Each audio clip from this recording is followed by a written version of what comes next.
여러분 반갑습니다. 여러분의 멘탈 전도사 천만쌤입니다. 어느새 저녁 시간이 다가왔네요. 여러분과 한번 저녁 시간 영상 한번 살펴보도록 하겠습니다. 오늘 다양한 소식이 있던데 오늘 보니까 중국에 관련된 이야기들이 좀 많이 들리기 시작하네요. 중국. 요즘 중국이 워낙 치고 들어오니까 우리나라 기술 가진 기업들이 상당히 힘들어요. 힘듭니다.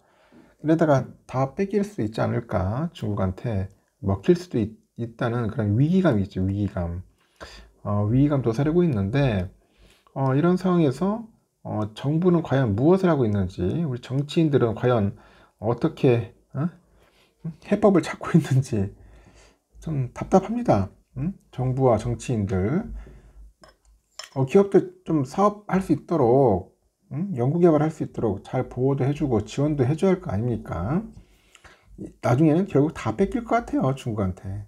보세요. 중국이 워낙 인구도 많고 기술 인력도 많고 자본도 많고 쉽지 않습니다, 진짜. AI 열풍, AI 열풍에 힘입어서 현재 이제 수요가 늘고 있는 차세대 저전력 디스플레이죠. LTPO OLED라고 하는데, 이 LTPO OLED 시장에서도 중국이 아주 빠른 속도로 한국 기업들을 추격하는 것으로 현재 나타났어요. 이 스마트폰하고 스마트워치에 주로 적용되는 LTPO OLED인데, 기존에 LTPS라고 하죠. 저온 다결정 실리콘 LTPS. 이 OLED, 그 LTPS OLED보다도 소비 전력을 최대 20% 줄일 수 있고요. 중소형 디스플레이 시장이 대세가 되고 있습니다. 탄탄한 내수 시장을 안고 있는데, 중국 업체들이 빠른 속도로 기술력을 끌어올린 만큼 OLED 시장에서도 LCD처럼 결국은 중국에 밀릴 수 있다. 중국에 밀릴 수 있다는 그런 우려감이 나오는 거죠. 시장 조사업체에 따르니까 LTPO OLED 시장이 지난해 317억 5천만 달러, 317억 5천만 달러에서 2032년에는 2250억 달러로 이제 늘어가지고 연평균 27.7% 성장할 전망이라고 합니다. 그래서 LTPO OLED 수요가 몰리는 것은 AI 열풍으로 인해서 스마트폰의 소비 전력을 좀 떨어뜨리고요. 이 발열이라죠, 발열. 이 발열을 최소화하는 게 중요해서라고 합니다. LTPO OLED의 최대 강점은 낮은 소비 전력이에요. LTPS OLED에 비해서 한 15에서 20% 정도 적어요. 그만큼 배터리를 오래 쓸 수 있다. 그런 장점이 있죠. 해상도도 더 높다. 2014년 애플이 처음 개발했는데 까다로운 공정 탓에 낮은 수요라고 비싼 가격으로 상용화돼 가지고 오랜 기간이 걸렸다고 합니다. 그래서 2021년부터 그 아이폰이죠. 아이폰 프로 갤럭시 울트라 이런 폰에, 이 프리미엄 폰에 들어간 거예요. 그래서 LTPO OLED가 대세가 된 거는 지난해 삼성자가 내놓은 갤럭시 S24 시리즈의 전 라인에 장착된 뒤부터였다고 하네요. 일단 외신에 따르면 애플도 올해 아이폰 17 시리즈 전 모델에 적용할 거라고 합니다. 작년까지는 아이폰 16 프로 맥스에만 LTPO OLED를 넣었어요.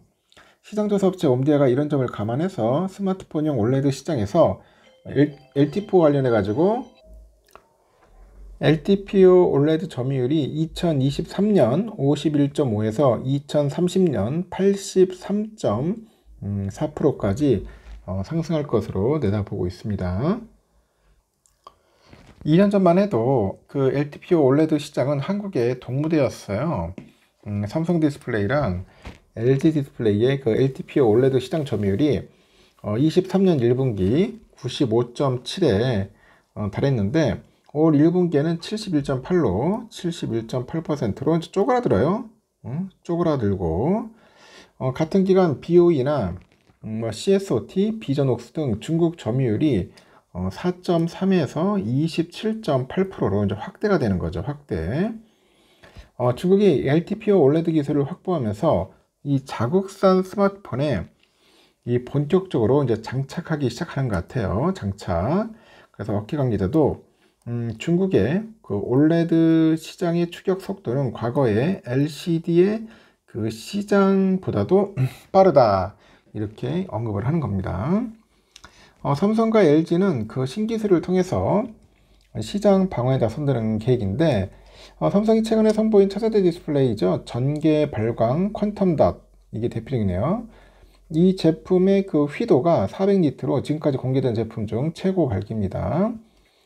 LG 역시 업계 최고 밝기를 구현한 4세대 올레드 기술을 공개를 했고요.